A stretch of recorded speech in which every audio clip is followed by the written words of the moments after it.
চাকচিক্য আর Glamour জগৎ থেকে দূরে সরেছেন আগেই। এবার বাস্তবিক রঙিন জগৎ থেকেও নিজেকে গুটিয়ে নিচ্ছেন বলিউডের সাবেক অভিনেত্রী মমতা কুলকার্নি। এক সময়ের আবেদনময়ী এই অভিনেত্রী সন্ন্যাস গ্রহণ করতে যাচ্ছেন বলেই জানিয়েছে ভারতীয় সংবাদ মাধ্যম।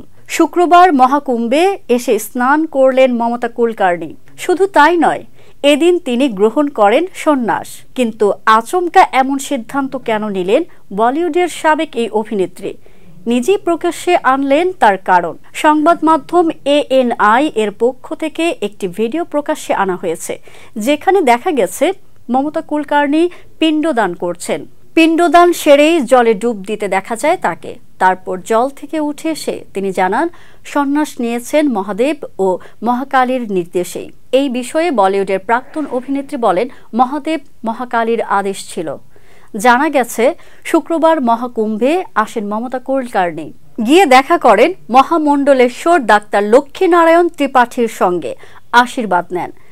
সেখানেই তারা আলোচনা করেন অভিনেত্রীর মহামণ্ডলেশ্বর হয়ে ওঠা নিয়ে। আগামী 29 জানুয়ারি মৌনী অমাবস্যা উপলক্ষে আছে শাহী স্নান। সেই উপলক্ষেই মূলত তিনি মহাকুম্ভে এসেছেন। এই পুণ্যতিথিতে স্নান করবেন তিনি।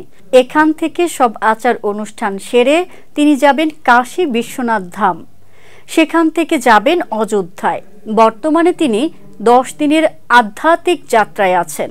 1992 সালে রাজকুমার ও নানা পাটেকরের তিরাঙ্গার মাধ্যমে অভিনয় জীবন শুরু করেন মমতা কুলকার্নি।